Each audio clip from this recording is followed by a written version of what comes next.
Este templo de amor e de paz, que ao despertar de um novo homem nos induz, te conclama, irmão, de última hora a ingressar.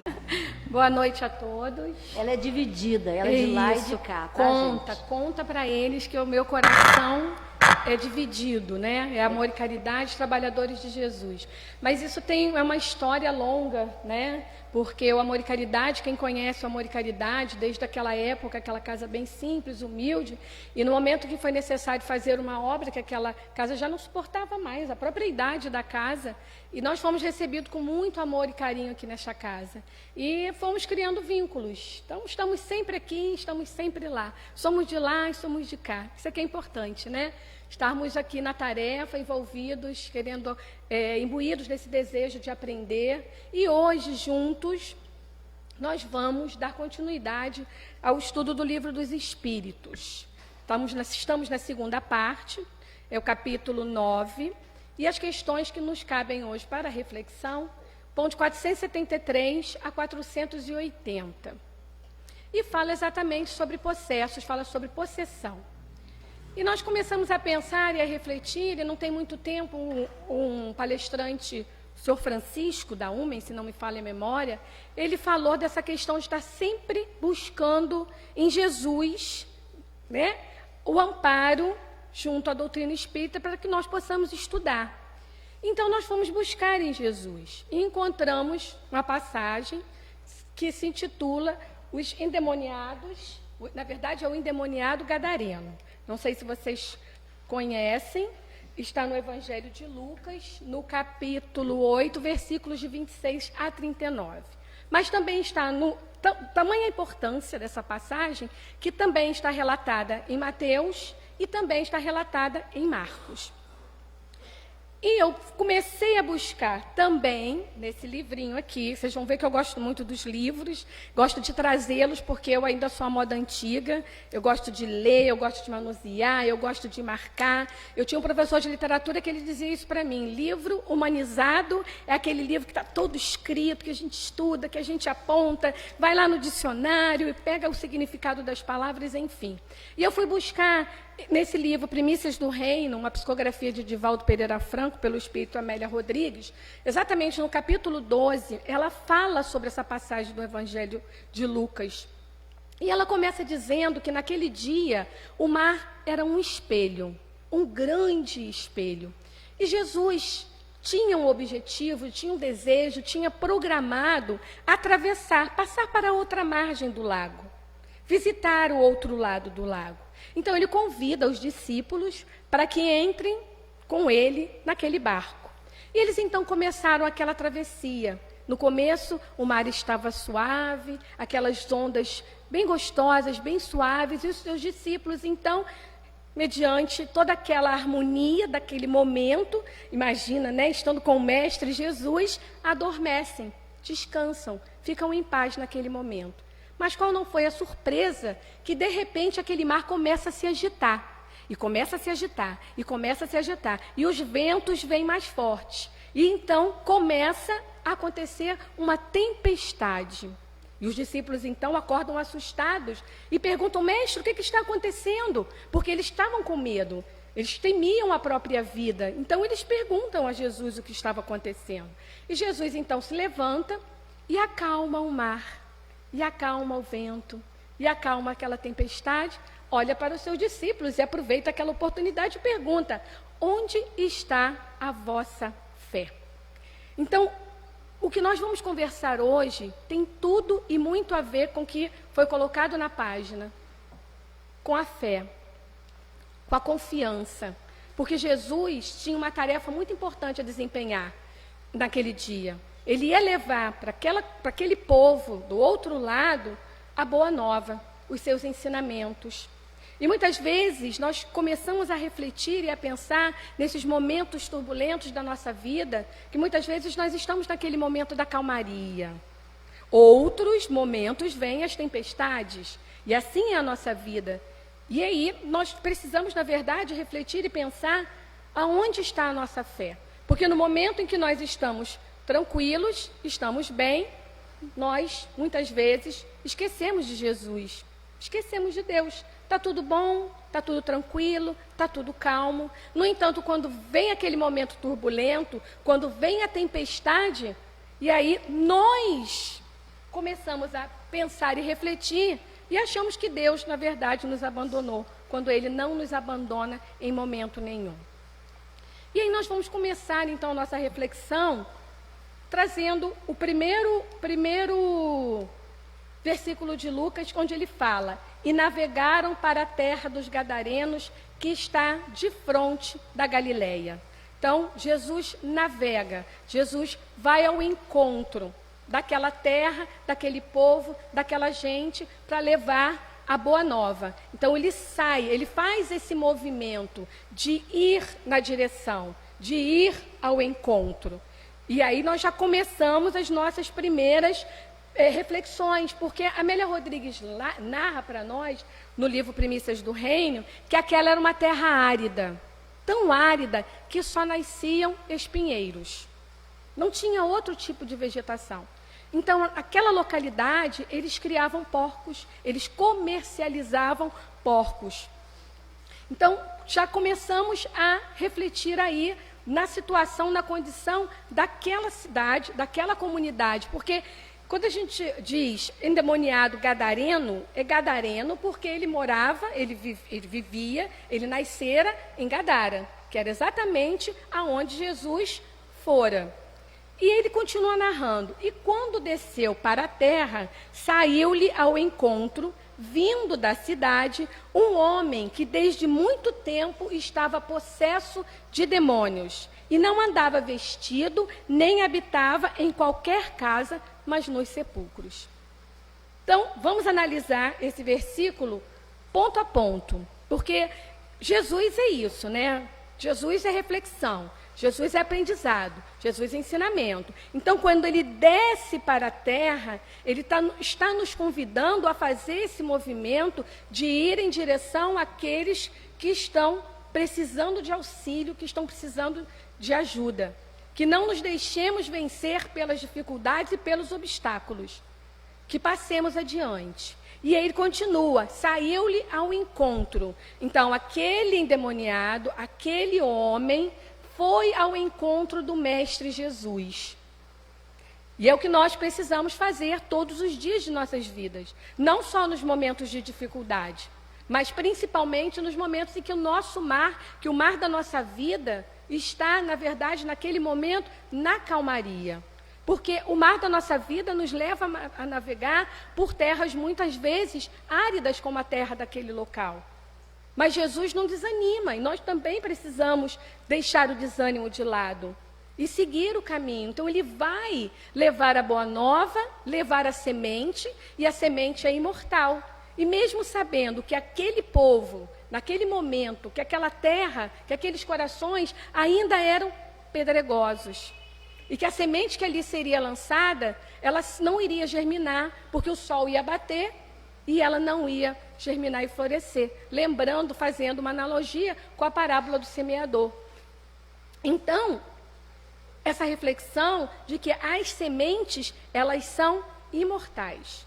Tudo ao seu tempo, tudo à sua hora, e aquele terreno árido, ele vai ser tratado. E vai ser tratado muitas vezes através da dor, como consequência dos nossos atos e das nossas atitudes. Quando nós podemos tratar a nossa terra, o nosso coração, através do amor. Então ele fala: saiu-lhe ao encontro, vindo um homem que desde muito tempo estava possesso de demônios. Durante muitos anos, durante muito tempo, aquela criatura estava envolvida com espíritos sofredores. E ele também sofria muito. Por isso que ele foi ao encontro de Jesus. Porque ele estava precisando de ajuda. Ele estava precisando de auxílio, ele estava precisando de amparo. Ele não conseguia mais ter ciência de si. Ele não conseguia mais livrar-se daqueles espíritos que estavam o acompanhando. Mas ele foi ao encontro de Jesus. E aqui tem um ponto muito importante, muito interessante, quando ele diz possesso de demônios. E nós vamos buscar lá no livro dos Médiuns, no capítulo 23, item 237, quando Kardec fala da obsessão. E é muito importante nós começarmos a pensar nessa cronologia, e vocês vão entender por quê. Porque o Livro dos Espíritos foi lançado em 1857, o Livro dos Médiuns em 1861. E aqui ele fala exatamente sobre a obsessão. E o que é a obsessão, nos diz Kardec? Trata-se do domínio que alguns espíritos podem adquirir sobre certas pessoas. Então, alguns espíritos podem adquirir um certo domínio, mas não em todas as pessoas, em certas pessoas também. São sempre os espíritos inferiores que procuram dominar, pois os bons não exercem nenhum constrangimento. Ponto. Então, na verdade, a partir do momento que nós estamos percebendo que estamos com pensamentos, com sensações, com vontades, com desejos que não são bons, isso significa, muitas vezes, que eu posso estar atraindo para mim espíritos que vibram na mesma sintonia. Por isso que ele disse, trata-se de domínio que alguns espíritos. E muito interessante quando ele fala, os bons não exercem nenhum constrangimento. E continua, identificam-se esses espíritos com suas vítimas, esses espíritos sofredores. Eles sintonizam. Há 15 dias atrás, falávamos exatamente sobre isso. Há uma questão de sintonia, sintoniza-se com esses espíritos, muitas vezes, né, são espíritos também sofredores, que se sintonizam exatamente com os nossos defeitos, com os nossos anseios, com os nossos desejos, e vem atraído por nós estar conosco. E muitas vezes eles nos conduzem como conduzem crianças. E continua Kardec, a obsessão, ela apresenta características diversas, que precisam ser distinguidas. Então, ali Kardec começa a falar que a obsessão ela não é igual em todas as pessoas, em todas as situações. Ela vai variar. E ele classifica a obsessão em obsessão simples, a subjugação e a fascinação. Mas, na verdade, a que nos interessa é a subjugação. Porque, nesse momento, ainda no livro dos Médiuns, ele diz que não há possessão.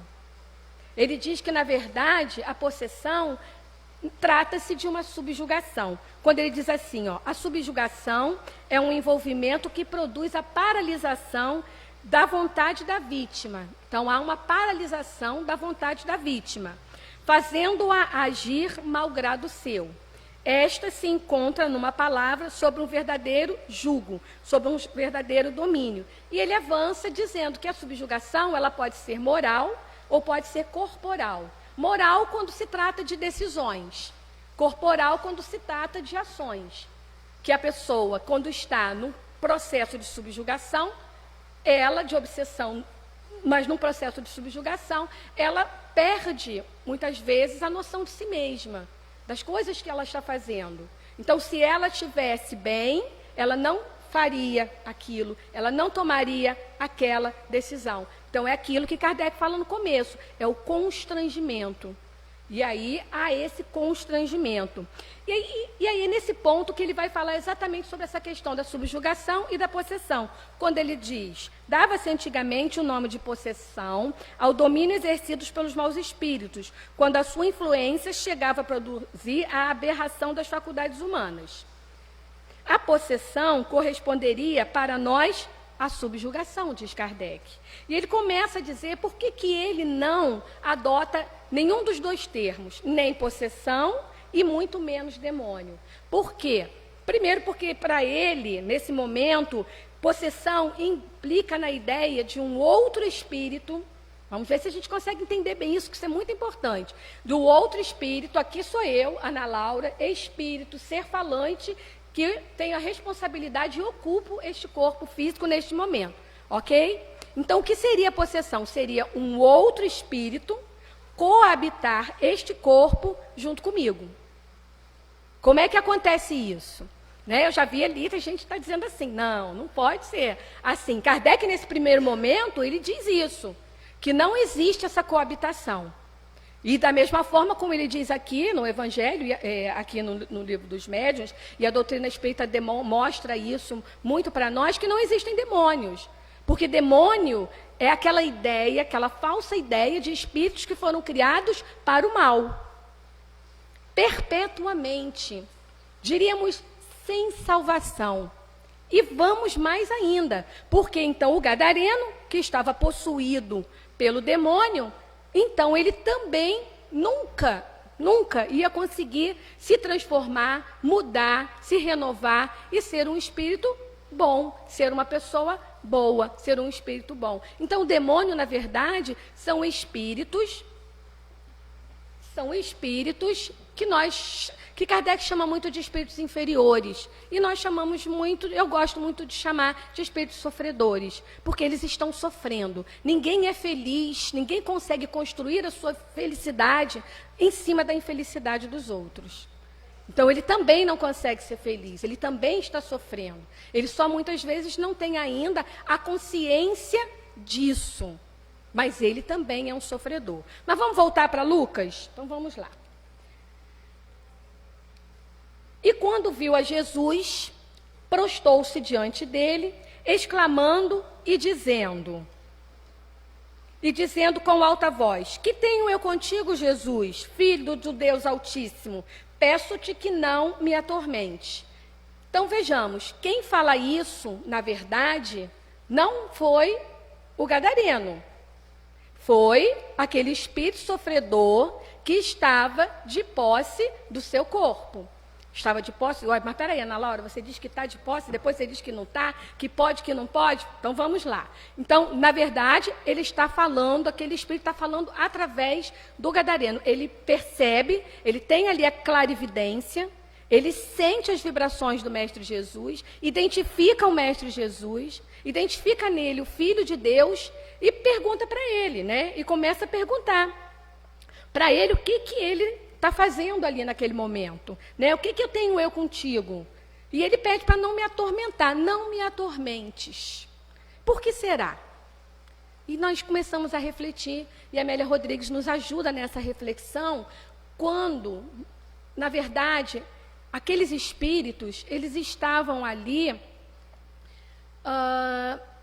muito envolvidos com as pessoas daquela localidade. Eles estavam, na verdade, muito sintonizados. Então, eles não queriam sair daquela localidade. Não queriam ser atormentados. Não queriam ouvir o Mestre Jesus. Eles preferiam, ainda no estágio evolutivo que estavam, manter-se na condição, na situação que se encontravam. E continua Lucas. Porque tinha ordenado ao espírito imundo que saísse daquele homem. Então Jesus ordena que aquele espírito saia daquele homem. Lembrando que Jesus, ele não expulsava espíritos. E Jesus não fazia isso. Ele encaminhava os espíritos, tanto os encarnados quanto os desencarnados. Porque quando ele curava os encarnados, o que ele dizia? Vá e não tornes a pecar. Então, a mesma coisa ele faz nesse momento. Porque tinha ordenado ao espírito imundo que saísse daquele homem, pois já havia muito tempo que o arrebatava. E guardavam-no preso com grilhões e cadeias, mas quebrando as prisões, era impelido pelo demônio para os desertos.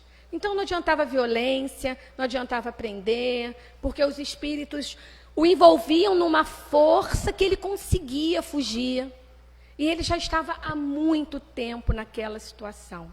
Ele já estava com um desejo sincero. Ele não aguentava mais sofrer. Ele não aguentava mais viver aquela vida, porque ele vivia sem roupa, ele vivia sujo, com aspecto animalesco. Parecia um animal. E ele vivia muitas vezes nas florestas, nos lugares onde tinham, e brigava com os animais por comida, por alimento. Ele tinha deixado a sua família, ele tinha abandonado a sua família, não tinha mais ninguém na vida. Os seus pais morreram, tamanho o desgosto que ele havia dado para a sua família, porque ele entrou no mundo material, no mundo dos jogos, no mundo da perdição, muito cedo, e se perdeu ali. E foi então sintonizando cada vez mais, se conectando cada vez mais com esses espíritos sofredores. E Jesus, então, cura ele. E como que acontece isso? E perguntou-lhe Jesus, dizendo: qual é o teu nome? Então Jesus pergunta àquele espírito: qual é o teu nome? E ele responde, e ele diz: Legião, porque tinham entrado nele muitos demônios. Eram muitos espíritos. Eram muitos espíritos. Então, eles deram o nome de legião exatamente por causa disso. Porque naquela época, a legião era um número de 6.000 soldados romanos. E o interessante é que eles tinham, demonstrando quando ele se identifica como legião, primeiro, ele está falando da quantidade de espíritos que tinha ali. Não tinha um espírito só, eram vários. Outra coisa que ele está dizendo ali: nós somos organizados. Porque uma legião, ela é organizada, ela tem o chefe, ela tem, cada um cumpre o seu papel e a sua função ali naquela legião. E nós vemos isso a todo tempo na doutrina espírita, no livro de André Luiz, que mostram como os espíritos sofredores se organizam no mundo espiritual. Mas em contrapartida, temos também uma legião de espíritos do bem que se organizam para nos auxiliar frente a essa legião de espíritos do mal. Então, ele pergunta isso para Jesus, e Jesus, então, e rogaram-lhe que os não mandasse para o abismo. Eles não queriam ir para o abismo. Que abismo é esse, gente? É o abismo de suas próprias consciências. Porque eles estavam, como eu já disse, ainda envolvidos com o mal, com a maldade, com os bens materiais, com seus desejos, satisfazendo os seus desejos ali junto àquela comunidade. Então, eles não queriam ir para o abismo das suas consciências, mas eles também não queriam ir para um lugar no mundo espiritual, porque eles sabiam que seriam encaminhados para um lugar no mundo espiritual onde eles recebessem o auxílio e o amparo. Mas eles ainda, diferentes do gadareno, que foi ao encontro de Jesus, porque ele estava precisando livrar-se daquela situação, ele já não aguentava mais aquela dor, aquele sofrimento, aqueles espíritos ainda estavam envolvidos naqueles sentimentos. E andava pastando ali no monte uma manada de muitos porcos, e rogaram-lhe que lhes concedesse entrar neles, e concedeu-lhe. E essa é uma passagem muito intrigante, né? Como é que pode? Esses espíritos pedem a Jesus para entrar nos porcos, e Jesus concede isso a eles. Então, isso tem um significado muito interessante, porque os porcos, para os judeus ainda são seres imundos. Então, aquele povo que, na verdade, criava e comercializava os porcos, estavam, na visão deles, e era o que realmente estava acontecendo, distantes de Deus. Completamente distantes de Deus. E nós lembramos a parábola do filho pródigo. Lembra quando o filho pródigo, quando ele chegou no fim do poço, aonde ele estava? Convivendo com os porcos, no chiqueiro. É quando ele chegou a um nível que ele caiu em si, e também, como gadareno, cansou daquela vida. E percebeu que na casa do Pai, que para nós, a casa do Pai significa Deus, né? Na casa do Pai eles tinham condições melhores. E não de comer o alimento que os porcos comiam. E Jesus concede a eles, então, que entrem naqueles porcos. Mas e aí, Ana Laura, como é que pode isso? E tendo saído os demônios do homem, entraram nos porcos. E a manada precipitou-se de um despenhadeiro no lago e afogou-se. Morreram todos os porcos. Todos morreram. Mas como isso, entrar nos porcos? E nós começamos a pensar e a refletir. Nós sabemos que nós somos compostos, de uma forma bem simplificada, de corpo físico, perispírito e espírito. Então, aquele gadareno, ele já tinha um aspecto animalesco, animalizado. Imagina aqueles espíritos sofredores que o acompanhavam. Também tinham os seus perispíritos numa forma mais animal, numa forma mais, e as suas energias, os seus pensamentos, os seus desejos. Então, eles entram nos porcos, e na verdade ali é um grande choque de energias, de vibrações, e eles, então, os porcos se projetam e morrem afogados, todos eles. E a Amélia Rodrigues, e ela tem uma forma poética de falar, e ela começa a relatar que naquele momento em que aquela falange, que aquela legião de espíritos sai dele, né, e vai para os porcos, ele fica livre, ele fica curado naquele momento, ele começa a fazer o quê? Quando nós estamos passando por um momento difícil, por uma doença, aquele momento muito difícil da nossa vida, que nós conseguimos o bem-estar, nós começamos a refletir, a lembrar, o que eu fiz? O que eu fiz para chegar a esse ponto? O que eu fiz para chegar tão baixo? Aonde foi que eu errei? Em que momento do meu caminho eu me perdi? Porque eu me perdi em algum momento do meu caminho. E aquele gadareno, então, ele chora de emoção, ele chora de felicidade, porque o mestre o havia libertado daquelas amarras de dor e de sofrimento. E aqueles que o guardavam, vendo, então, aqueles que estavam tomando conta dos porcos, né? E aqueles que os guardavam, vendo o que acontecera, fugiram e foram anunciá-lo na cidade e nos campos. Então, aqueles homens, vejam bem, vamos imaginar a situação. Uma cidade, uma localidade, que criavam porcos, que viviam do comércio dos porcos, perder aquela quantidade de porcos. Então, eles foram para contar para as outras pessoas, olha, aquele cara fez isso. Aquele monte de demônio saiu, baixou tudo nos porcos, e aí eles se lançaram e morreram todos. E continua Lucas narrando. E saíram a ver o que tinha acontecido e vieram ter com Jesus. Acharam, então, o homem de quem haviam saído os demônios, vestido e em seu juízo perfeito, assentado aos pés de Jesus, e mais uma vez temeram. Aquele povo temeu, porque eles tinham que fazer uma escolha. Era Jesus ou eram os bens materiais? Eram os vícios, meus desejos, minha vida material, ou Jesus? E eles não estavam prontos, não só aqueles espíritos não estavam prontos, aquele povo não estava pronto.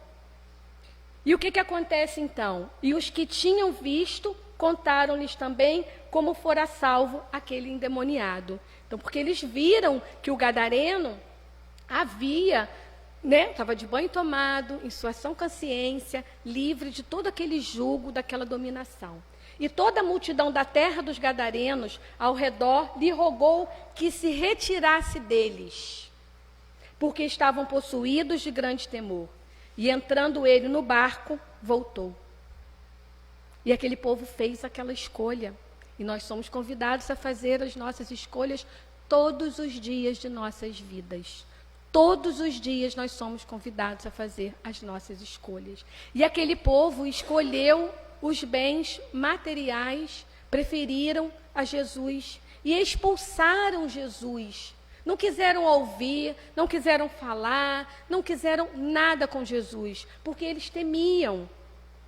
Eles temiam porque sabiam que iam necessitar dessa mudança, então, de conduta.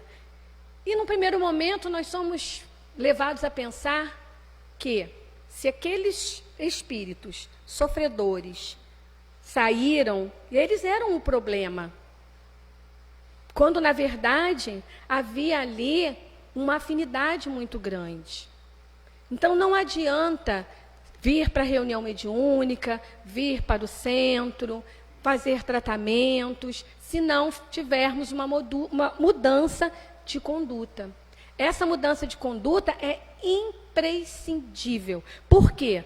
Porque vem na reunião, quem trabalha em reunião mediúnica sabe, cansa de falar, de dar esse exemplo nas reuniões públicas, que é aquele espírito que vem, aquele sofredor, vem à reunião mediúnica, ele vem nos acompanhando, aí ele vem conosco. Aí ele chega, consegue ficar aqui na casa. Vai muitas vezes para a reunião mediúnica. Lá ele tem todo o carinho, todos os fluidos, todas as energias, todo o esclarecimento, todo o aconchego, o conforto e o consolo. E aí ele fala, opa, cansei de sofrer. Não vou mais viver essa vida de dor e sofrimento. Eu preciso e vou buscar alguma coisa melhor para mim. E aí eu vou me embora. Mas eu chego lá e eu continuo fazendo as mesmas coisas. Então, outro irmãozinho vem e aproveita dessa condição e nós vamos assim vivendo a nossa vida. Então, no primeiro momento, parecia que o problema daquela cidade eram aqueles espíritos, quando, na verdade, o problema estava naquelas pessoas ainda. Então, Jesus vai embora.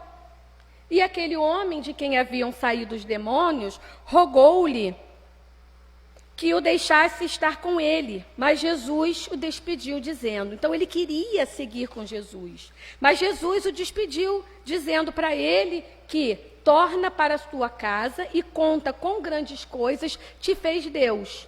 E ele foi apregoando por toda a cidade quão grandes coisas Jesus lhe tinha feito. E assim ele fez, ele foi. Sabe o que aconteceu? Amélia Rodrigues nos relata que aquele povo começou a se questionar. Falou, quem era aquele cara? Eu nem escutei, nem dei a ele ouvidos, nem dei a ele oportunidade. Não sei quem ele é, se era do bem, se era do mal. E ele começou a rolar uma culpa dos moradores daquela localidade. E muitas vezes, quando nós nos sentimos culpados, nós queremos jogar a nossa culpa, que na verdade não é culpa, a nossa responsabilidade, em cima de alguém, para alguém. Não é verdade? E assim eles o fizeram. Expulsaram o gadareno. Vai-se embora daqui que nós não queremos você aqui não. E aí ele fez. Foi para o outro lado. Chegou lá do outro lado. Ele encontrou aquela multidão. Porque quando Jesus voltou, já tinha uma multidão aguardando Jesus.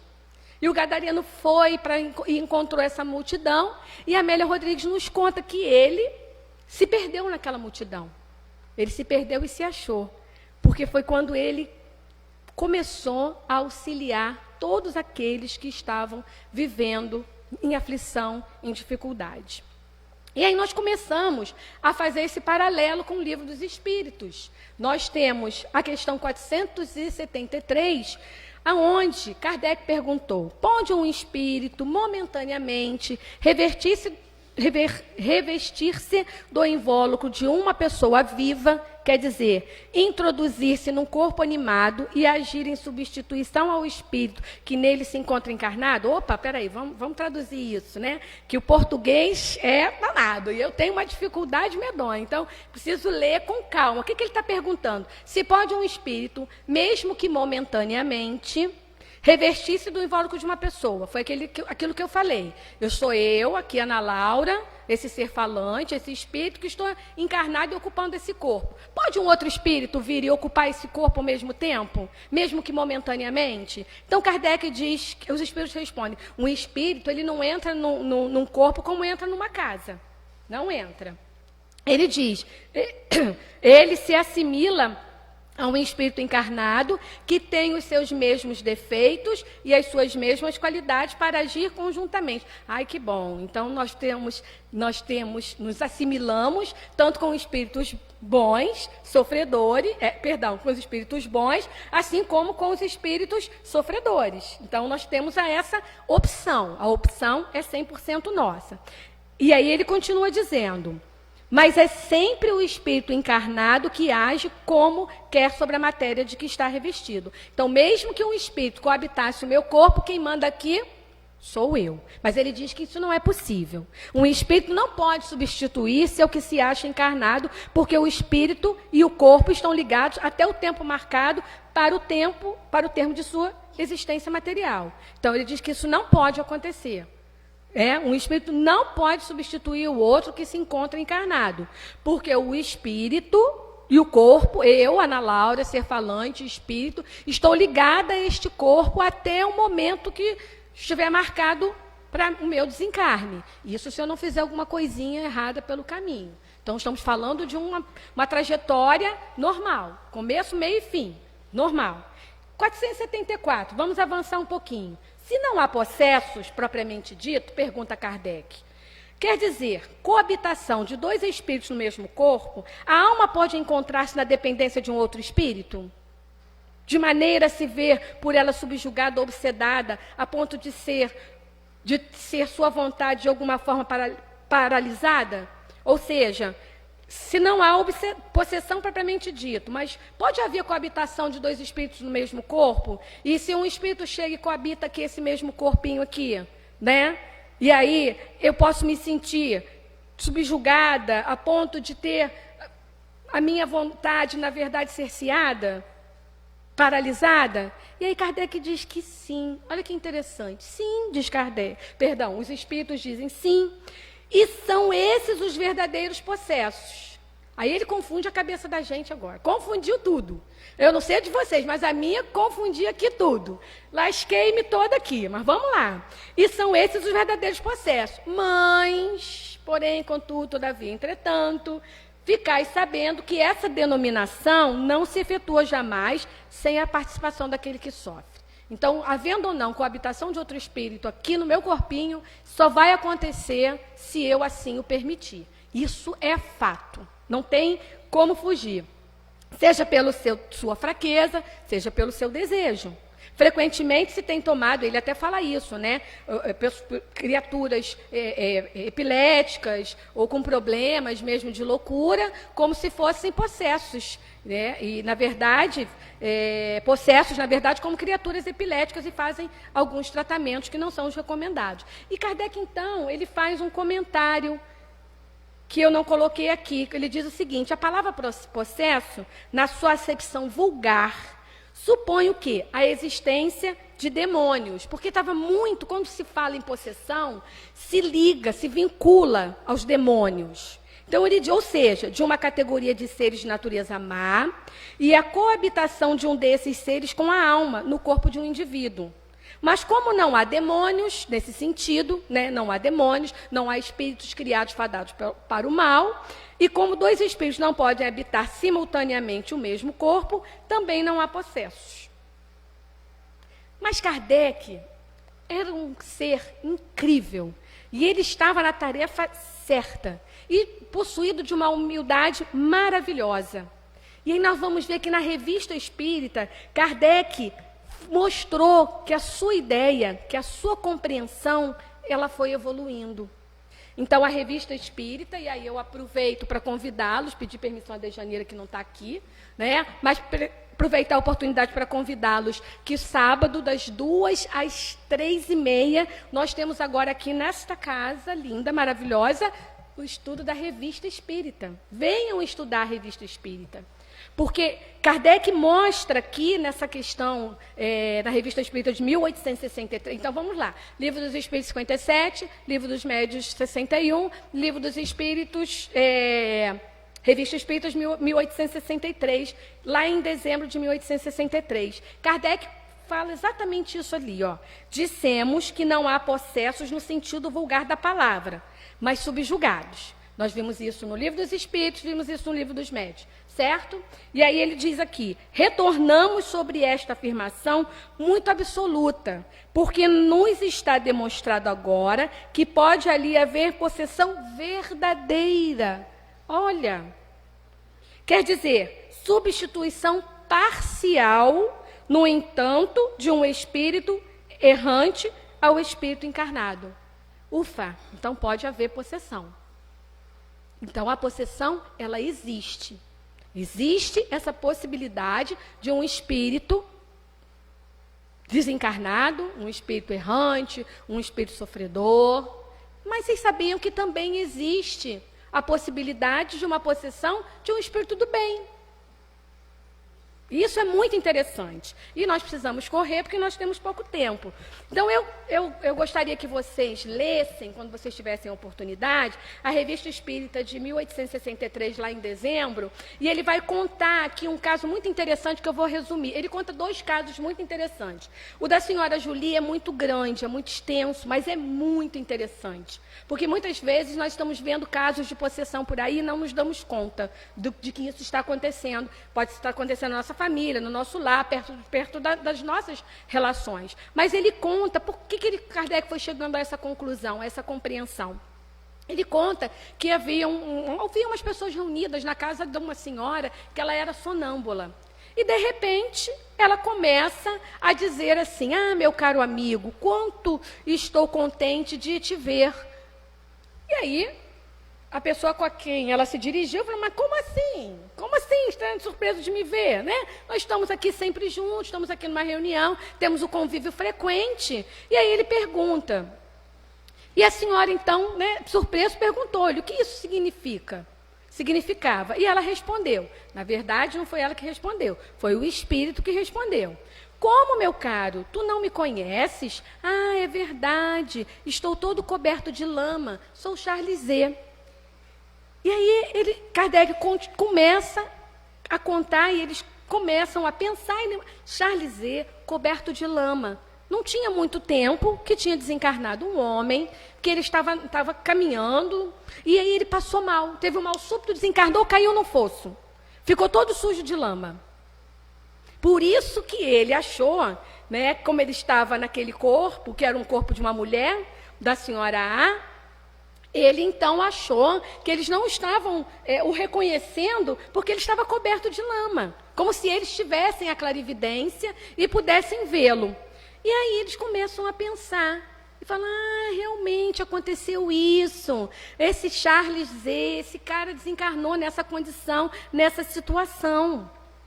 E o mais interessante é que a senhora, ela começava a falar, a voz engrossava, ela tinha uns trejeitos mais masculinos, mexia no bigode que ela não tinha, se sentava como um homem, ela só não se transfigurou, mas ela parecia um homem. E então eles começam a conversar com esse espírito e fazem a seguinte pergunta: uma vez que tomastes posse do corpo da senhora A, podereis ali ficar? Então, no caso de uma possessão, o espírito tomou posse do meu corpo. Ele pode ficar aqui para sempre, ad eterno? Não. Mas isso não é a boa vontade que me falta. Ele não é bobo, né? Bem que ele queria ficar naquele corpinho. Mesmo sendo um corpinho de mulher, ele queria ficar bem por ali. Mas isso não era possível. Por que não podeis? Pergunta então. Porque seu espírito está sempre preso ao seu corpo. Ah, se eu pudesse romper esse laço, pregar-lhe-ia uma peça. Então, ele, ciente e consciente que ele não podia se apossar definitivamente daquele corpo. E então a conversa, com o tempo, né, e aí ele pergunta, logicamente, né, o que faz a senhora A enquanto você está de posse do corpinho dela? Ela está aqui do meu lado, está rindo de mim, porque sou eu aqui, o homem sujo de lama, nesse corpo feminino, e ela está rindo de mim. Então, nós vemos aqui que, neste caso, na verdade, não há uma possessão, é uma possessão inocente, que não há inconvenientes, que há a permissão da senhora A, da médium. Então, ela permite que isso aconteça. Então, há possessão, sim.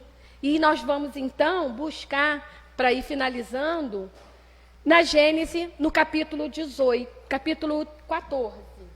E aí nós vamos ver que a Gênese é de 1868, posterior a esta mensagem da Revista Espírita, a esse relato, essa nova compreensão de Kardec.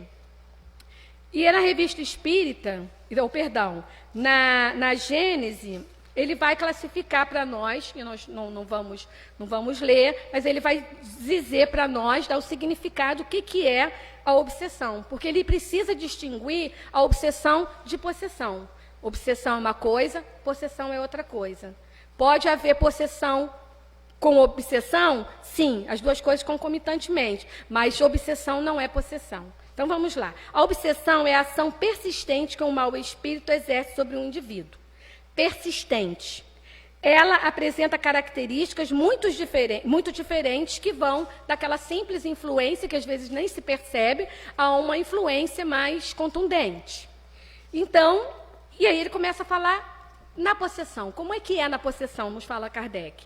Ao invés de agir externamente, o espírito atuante substitui, digamos assim, o espírito encarnado.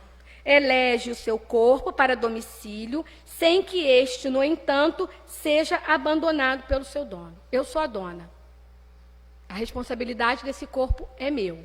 Ele pode até vir aqui, coabitar comigo, momentaneamente, temporariamente, e se eu assim o permitir. E ele diz ainda mais. Assim, a possessão é sempre temporária e intermitente, porque um espírito desencarnado não pode tomar definitivamente o lugar e a condição de um encarnado, pelo fato de a união molecular do perispírito e do corpo só ocorrer unicamente no momento da concepção.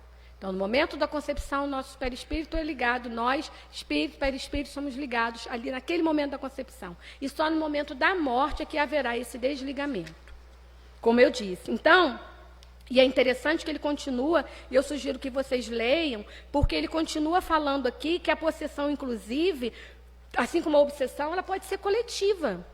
Ela pode ser coletiva.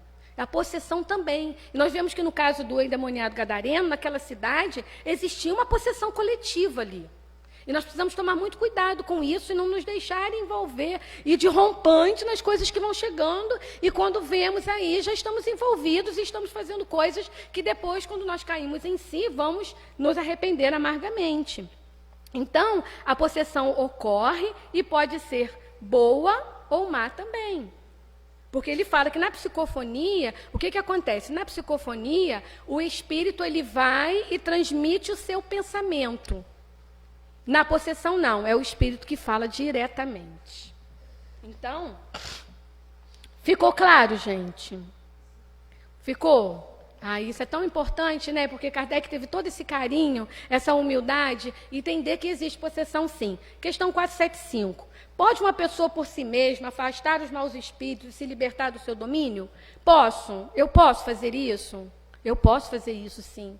Né? Sempre se pode sacudir um jugo, uma dominação, quando se tem uma vontade firme. Então, precisamos ter vontade firme e buscar os mecanismos. Pintou um pensamento, pintou uma vontade, pintou um desejo, eu identifiquei, isso não é bom. Isso não me pertence, né? Isso não é de mim, isso não está bom. Então, vamos começar a procurar os recursos para tirar aquela sintonia. Então, eu posso fazer isso. E a Casa Espírita nos oferece N recursos. Passe, o que nós estamos fazendo, o estudo, a nossa inteligência, porque quando nós estudamos, que é o que nós estamos fazendo, a nossa mente abre. Você começa a se entender o mecanismo, as coisas como funcionam, buscar o passe, a água fluidificada, o atendimento fraterno. Não pode acontecer que a fascinação exercida por um mau espírito seja tal que a pessoa subjugada não a perceba? Pode, às vezes eu não percebo, ela é tão sutil que eu não percebo. Então, uma terceira pessoa pode fazer cessar essa sujeição? E nesse caso, que condição deve ela preencher? Foi o caso do gadareno, ele não tinha condições de se livrar daquela situação sozinho. Então, quem ajudou? Jesus. E nós estamos aptos a ajudar? Aí ele vai dizer, sendo ela um homem de bem, a sua vontade poderá ter eficácia, desde que apele para o recurso dos bons espíritos. Não adianta entrar, vir, pensar que eu vou ajudar aquela pessoa que está passando por aquela condição de obsessão, subjugação, de fascinação, de possessão. Eu preciso do concurso dos bons espíritos. Eu preciso ter uma condição adequada, porque senão não vai dar certo. E aí ele continua dizendo, mas também, o que acontece? Aquela pessoa precisa querer ser ajudada. Ela precisa querer sentir o desejo, a necessidade de mudança de conduta. E a prece? A prece é um meio eficaz para curar a obsessão? O que vocês acham? Com certeza. né? A obsessão, a fascinação, a subjugação. A prece é, em tudo, um poderoso auxílio. Tudo, para tudo, nós temos a prece. Mas é muito interessante que os espíritos, quando eles respondem essa questão, eles dizem que não é aquela prece que vem da boca, que ela precisa vir do coração, ela precisa vir de dentro. E mais ainda, ela precisa vir acompanhada de uma ação. Eu preciso fazer um movimento. Eu preciso fazer o bem, eu preciso ajudar, eu preciso auxiliar para que eu também seja auxiliado. Foi o que aconteceu com o Gadareno. À medida que ele foi auxiliado, o que ele fez? Ele passou a ajudar também, como até uma gratidão. Ele passou a auxiliar também. O que se deve pensar da expulsão dos demônios mencionada no Evangelho? Essa é a última questão. Na verdade, o que ele diz aqui para nós é que tudo depende de uma interpretação. Se expulsar demônio, significa que eu estou com uma doença e aquela doença, na verdade, eu dei um nome para ela de demônio, eu tomo toda a medicação, faço tudo o que eu preciso e melhoro, tchau demônio. Eu expulsei o demônio. Se eu estou envolvida num processo de obsessão, fascinação, subjugação, possessão, e eu faço tudo para ficar livre daquela situação, eu, na verdade, estou expulsando o demônio. Então, para que não nos apeguemos muito nessas questões. Mas nós, como espíritas, nós já temos esse conhecimento. E sabemos que, na verdade, demônios não existem. E nós vamos finalizando em cima da hora, com quais energias estamos nos conectando. Nós estamos nos sintonizando, gente. Nós estamos emaranhados em energias. Nós estamos emaranhados em pensamentos, em sentimentos, em atitudes, em ações. Com quem nós estamos conectando? Com quem? Com que energia nós estamos nos sintonizando? Nossas energias estão sendo consumidas. Como nossas energias estão sendo consumidas? Como nós estamos deixando que as nossas energias se consumam? Será que temos consciência do que nós estamos fazendo? Como está a nossa relação com as mídias sociais? O que nós estamos vendo? Como é que nós estamos convivendo com essas mídias, com a televisão, com os filmes? Porque os antídotos, na verdade, porque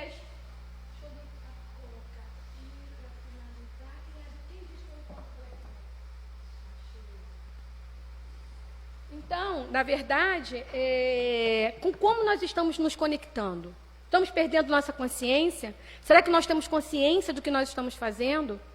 Porque isso é muito importante, conhecer-se. Nós precisamos nos conhecer. Aonde nós estamos sintonizando? Aonde estão os nossos desejos, as nossas vontades, os nossos sonhos? Onde nós estamos projetando tudo isso?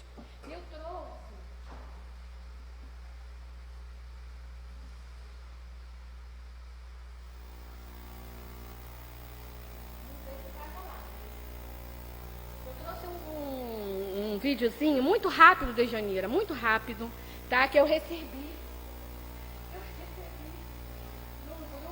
E o amor se esfriará de quase todos.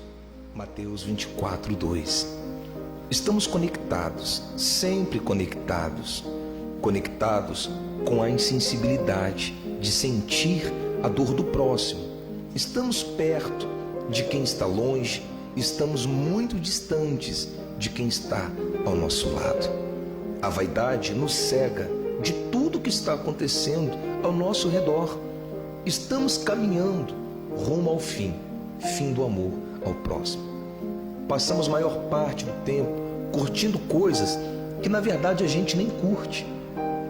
A tecnologia nos leva para uma verdadeira Matrix, um mundo que não existe, nos fazendo ignorar a realidade do nosso lado. Mostramos ser o que realmente não somos. Gestos de carinho são chutados a todo tempo. Enquanto alguns estão em cadeias físicas, muitos estão em cadeias virtuais, na palma da sua mão. Tudo precisa ser capturado.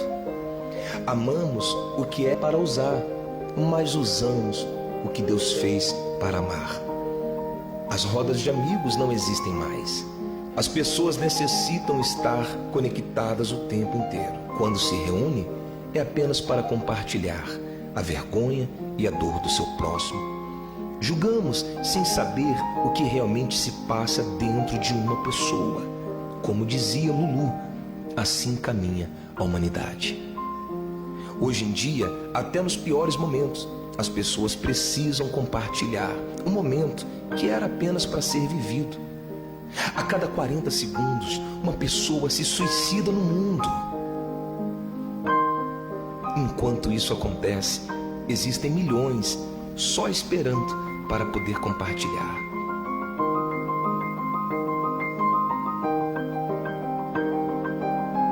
Quem tem sido você?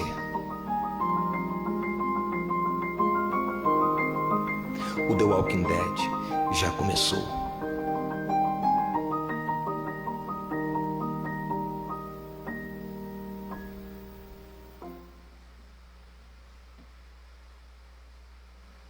Bom, então, já finalizando, é só uma reflexão para nós pensarmos. O que nós estamos possuindo? O que está nos possuindo? Quais são os nossos desejos?